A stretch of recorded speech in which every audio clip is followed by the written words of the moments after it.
श्री शिवाय नमस्तुभ्यम। हर हर महादेव। आप सभी को मंगलवारी अष्टमी की शुभकामनाएं। महादेव आपके जीवन में खुशियों के रंग भरे, यही प्रार्थना करते हैं। साधारण सरल उपाय भी विशेष दिनों पर बहुत जल्दी फल देने वाले होते हैं। कर देखिएगा, लाभ आपको मिलना ही है। कब, कैसे, किस स्वरूप में करना है, ध्यान से सुनिए। यह साधारण अष्टमी नहीं है, इसे कालाष्टमी भी कहा जाता है। काल भैरव अष्टमी के रूप में जाना जाता है। इसका विस्तार से वीडियो पहले ही चैनल पर आ चुका है, जिसमें सर्वश्रेष्ठ उपाय बताए गए हैं। कृपया उस वीडियो को देखकर आप अपने जीवन में सब सुख प्राप्त कर सकते हैं। इसमें अन्य उपाय हैं जो गुरुजी की पिछली कथाओं से लिए गए हैं। कब, कैसे करना है, ध्यान से सुनिए। सबसे पहला उपाय, इस दिन लौंग का बहुत जल्दी सफल होता है और तुरंत फल देने वाला होता है। आप सभी को उपाय करने के लिए शिव मंदिर में चले जाना होगा। शिव मंदिर नहीं जा सकते, शारीरिक विकृतियाँ हैं तो घर पर भी कर सकते हैं। देखिए, सबसे पहले तो सफल यही होता है कि शिव मंदिर में जाकर करें। वहाँ पर प्राण प्रतिष्ठित हैं, सालों से अभिमंत्रित महादेव बैठे हैं, तो जल्दी जो है मन की कामना सिद्ध होती है। परंतु कोई कारण रह गया कि मंदिर नहीं जा पा रहे हैं तो घर पर भी करने में कोई दिक्कत नहीं है। आप सभी को उपाय करने के लिए 7 लौंग की आवश्यकता होगी। 2 आप सभी कपूर ले लीजिए, ठीक है। 7 लौंग और 2 कपूर ले लीजिए। श्री शिवाय नमस्तुभ्यम मंत्र का जाप करें। और जो पीड़ा है, जो कष्ट है, जैसे कोई शारीरिक बाधा है, संतान, विवाह, परिवार में कलह कलेश की स्थिति रहती है, तो अघोरेश्वर, किसका नाम लेना है? अघोरेश्वर महादेव का बहुत पुराना उपाय है। आप सभी को अपने हाथ की हथेली में 7 लौंग लेना है और 2 कपूर लेना है। साथ ही पूजा की थाली में आप सभी बेल पत्र, शमी पत्र और जो अपनी इच्छा अनुसार जल का लोटा और दीपक ले जाना चाहते हैं वह लेकर चले जाएं। अघोरेश्वर महादेव का नाम ले। अघोर जो स्वरूप होता है महादेव का, वह सब संकट को काटने वाला होता है, खासतौर पर मंगलवार और उसमें अष्टमी में यह उपाय सिद्ध उपाय की तरह जाना जाता है। 7 लौंग आपको लेना है, 2 कपूर लेना है और समस्त सामग्री को सबसे पहले जो लौंग और कपूर है हथेली में घूमकर आपको पूरे घर में, बस इतना है कि अशुद्ध स्थानों पर न जाएं और पूरे घर में घूम जाए। श्री शिवाय नमस्तुभ्यम मंत्र का जाप कर कर अघोरेश्वर महादेव का ध्यान कर कर अब आप सभी को शिव मंदिर में बैठ जाना है, या घर के मंदिर में ही पूर्व उत्तर दिशा की ओर बैठ जाएं। आप सभी सबसे पहले महादेव पर जलाभिषेक करें, साथ के साथ पूर्ण रूप से उनका पूजन कर ले। पूजन करने के बाद आप सभी जो लौंग और कपूर अपने हाथ की हथेली में ले गए हैं या किसी कटोरी में रख दिया है, उसे एक दीपक में पूर्ण रूप से अघोरेश्वर महादेव का ध्यान करते हुए जला दीजिए, पूर्ण रूप से भस्म कर दीजिए। भस्म कर दिया। इसके साथ ही भस्म होने के बाद आप सभी को यह राख अर्थात कपूर और लौंग की राख अपने परिवार में पूर्ण तरह से कलेश खत्म हो जाए, इस भावना से समर्पित कर देना है महादेव पर। जो जिस स्वरूप में भस्म समर्पित कर देता है ना, महादेव उसके तत्काल कष्ट काट देते हैं। कर देखिएगा, लाभ होगा। बात हो गई प्रथम उपाय की, अब बात कर लेते हैं दूसरे उपाय की। दूसरा उपाय, कुंदकेश्वर महादेव का नाम लेकर एक नारियल लेना है। परिवार में कलेश की स्थिति, वैवाहिक अड़चन, दुख दरिद्रता के नाश के लिए यह सिद्ध उपाय जाना जाता है। आप सभी को एक मौली लेनी है, जो कि हम सभी अपने हाथ में और भगवान जी को वस्त्र स्वरूप समर्पित करने हैं। उसे कलावा भी कहा जाता है, मौली भी कहा जाता है। कलावा लेना है, एक नारियल ले लेना है, सूखा नारियल। सूखे नारियल में आप सभी को अपने घर में घूमकर कुंदकेश्वर महादेव का ध्यान कर कर, स्मरण कर कर पूर्ण रूप से बांध देना है, अर्थात लपेट लेना है। श्री शिवाय नमस्तुभ्यम मंत्र का जाप कर कर आप सभी को पूर्ण रूप से जो है इसमें घर में घूमने के बाद घर में घूम जाना है, परंतु घर में शिवलिंग विराजमान है तो वहाँ पर समर्पित नहीं करना है।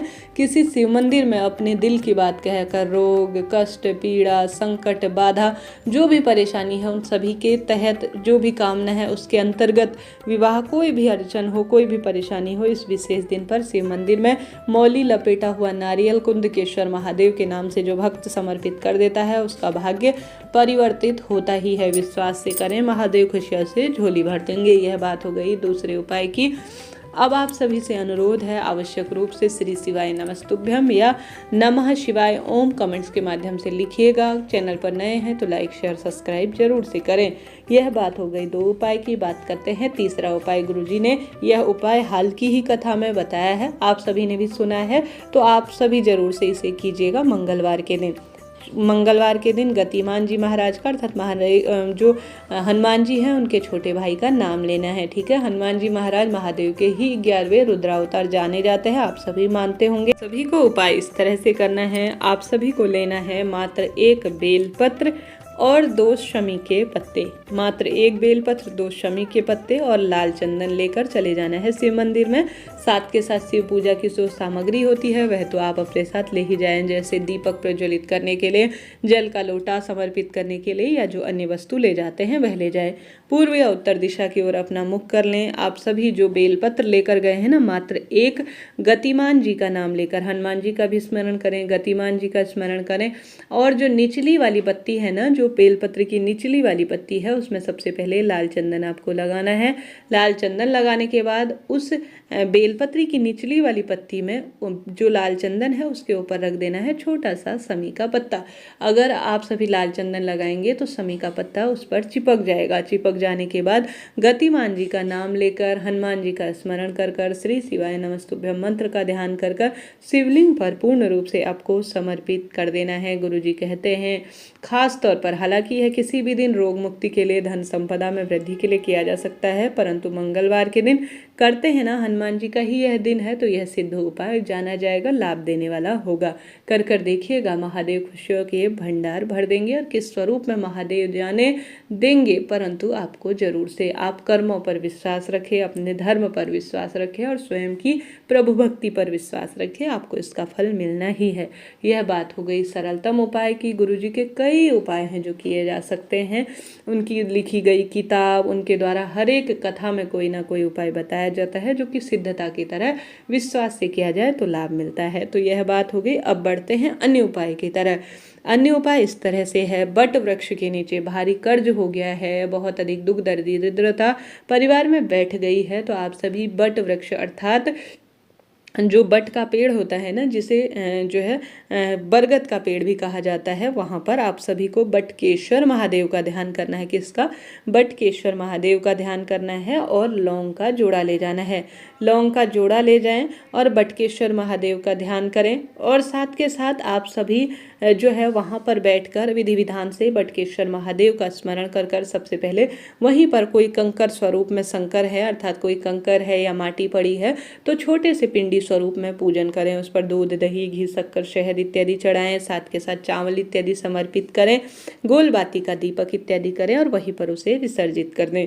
साथ के साथ गुरु जी कहते हैं आप सभी बट वृक्ष के नीचे अगर लौंग के जोड़े का पानी या लौंग का जोड़ा भगवान जी को मेरा कर्ज पूर्ण रूप से खत्म हो जाए इस भावना से समर्पित कर देते हैं, तो बटकेश्वर महादेव आपके घर में खुशियों के भंडार भर देते हैं और दुख दरिद्रता का भी नाश कर देते हैं। तो बटकेश्वर महादेव के नाम से अगर उपाय करने जा रहे हैं तो लौंग का जोड़ा भी समर्पित करते आए। आपके जो लोन है, कर्ज है, वह पूर्ण रूप से माफ होगा और दुख दरिद्रता भी पूर्ण रूप से खत्म हो जाएगी।